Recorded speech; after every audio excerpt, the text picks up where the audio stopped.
皆さんこんにちは。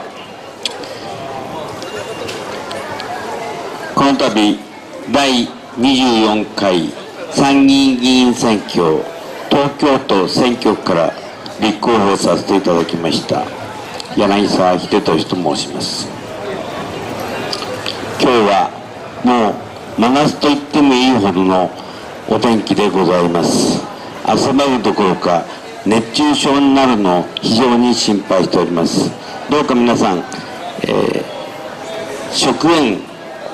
をですね、塩ですね、それを9グラム1リットルの水に溶いてください。これが天気予報ないしはニュースでよく言う水分の補給であります。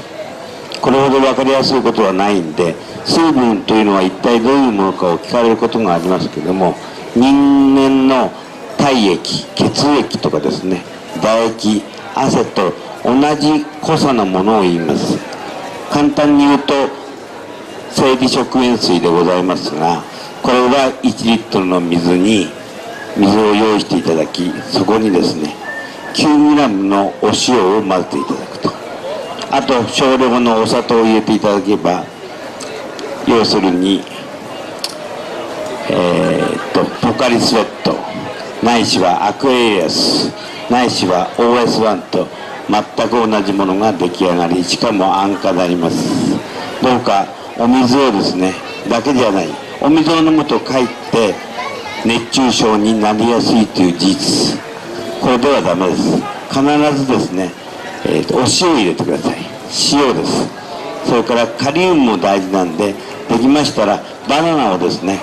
毎日1本ぐらい召し上がっていただくと非常に健康にはプラスになります。私がこの度立候補させていただいた思いは2つあります。1つは現在の政治、特に都政なんですけども、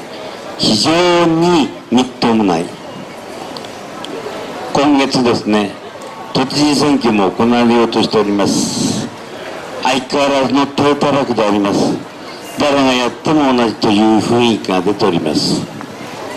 あまりにもモラルの低い人が政治に携わっているという事実、皆さんの大切な税金が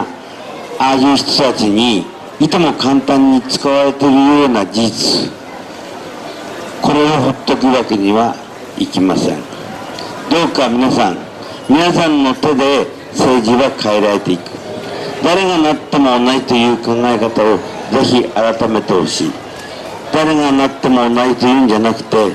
私は全くの政治家ではありませんが、私に入れていただいた暁には必ずやっぱし投票してよかったと思うような人間になり、しかもそれをですね必ずソーシャルネットワークサービス等を通じまして毎日のようにご報告させていただきます。それによって腐敗した金権体質の政治家というものはこの世からいなくなるし、もううんざりです。同じことの繰り返し。相変わらず3年に1回は国政選挙としての参議院議員選挙があり、年末ないしは来年の初めには衆議院議員の解散があります。このようなことが相変わらず同じように続けるという全く変化がないので、有権者の皆さんは投票所に行かないと、まさしく悪循環であります。もう一つは、私は町医者としてですね、新宿のですね、薬王寺町というところなんですけども、市ヶ谷のすぐそばです。防衛省のすぐそばです。そこで約30年間ですね、地域医療に貢献させていただきました。そのノウハウというものを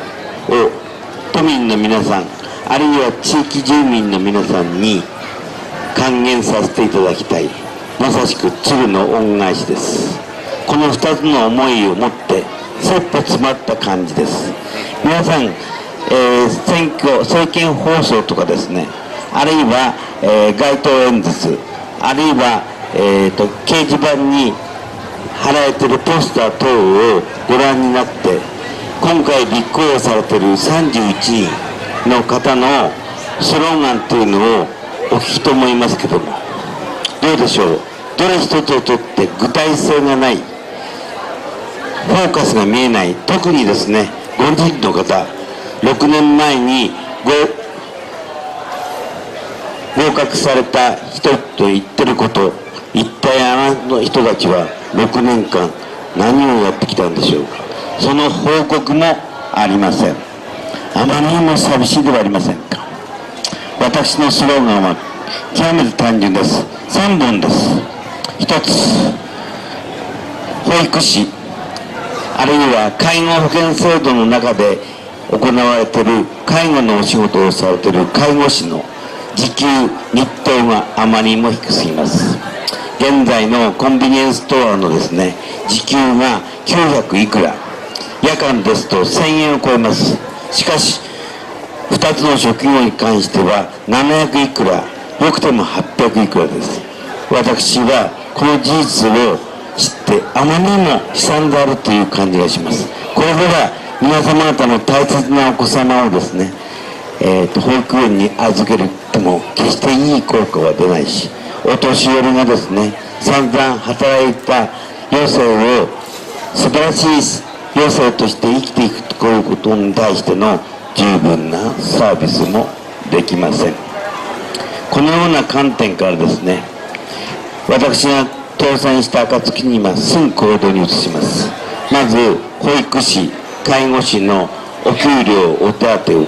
今の 1.5 倍に最低でもすぐします。拠出する財源は補正予算からです。じゃあどうするのか。これから先においてはゆっくり時間をかけてやればいい。ただですね、保育士、介護士の職から離れられてしまう、せっかくの国家試験を受かられている資格のある方が離れられてしまった場合に取り戻すことは容易ではありません。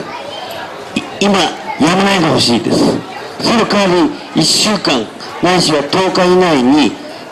手れと尽くします。ですからやめないでほしい。せっかく構築されたスキームというか枠取りというのが台無しになります。2番目、医療費の削減です。超高齢化社会です。4人に1人が65歳以上という超高齢化社会にすでに入っております。今後医療費は増える一方です。どのようにして減らしたらいいんでしょうか。これはですね、まず病気にならないこと、予防医学、例えばですね、受益者負担の考え方から言うと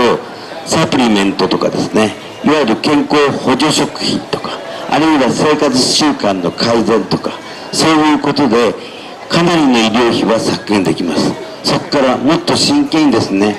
もうすでに自治体では始まっているところもありますけども、年に1回の健康診断を基軸にしてですね、大切なシステムをさらに効果のあるものにしていくことです。例えば糖尿病です。今国民の10人に1人は糖尿病もしくは予備軍と言われております。私はこの糖尿病の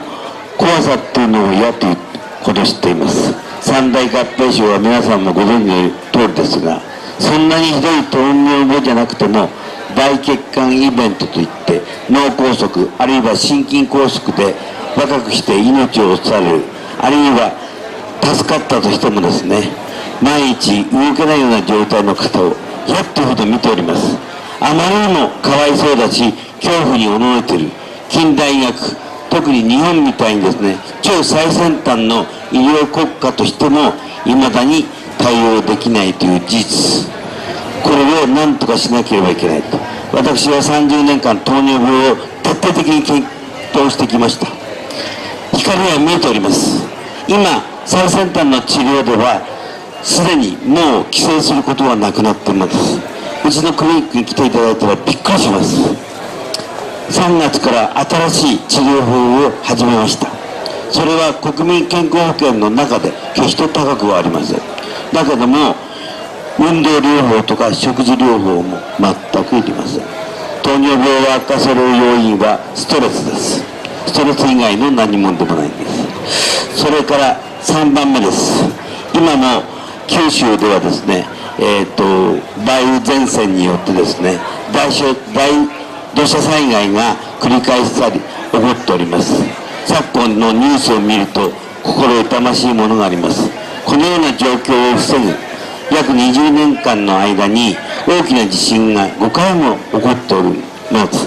それにもかかわらず行政の対応は相変わらず遅いし、具体的な方向性は出ておりません。3.11 の対応も未だ十分とは言えない。じゃあどうすればいいかという、これは具体的に災害省ないしは地震省というものを作って、情報の一元化、それに伴ってですね、やることも一元化する。それから今まで得た知識、日本というのは地震国家であります。地震国家っていうのは昔からそうなんで、昨日今日始まったことがあります。そういうことを鑑みてですね、地震省あるいは災害省を作ることによって首都直下型地震あるいは南海トラフの地震を来ても盤石な体制の首都圏を作りたいと思う。なんといっても東京は日本の中枢であります。東京がなくして日本ははっきり言って成り立ちません。このような3つのスローガンを持って立候補させていただきました。具体的には掲示板の選挙ポスター、あるいは政見放送、あるいは LINE、Twitter 等でですね、ソーシャルネットワークで見ていただきたいと思います。どうも長い間ご清聴ありがとうございました。よろしくお願いします。皆様ご清聴ありがとうございました。参議院議員候補柳沢秀俊でした。柳沢秀俊、現役の医者だからこそできる政策課題に取り組んでまいります。政権のしがらみのないあえての無所属での立候補でございます。どうぞ皆様の声を柳沢に聞かせてくださいませ。柳沢は必ず国政に反映してまいります。どうもありがとうございました。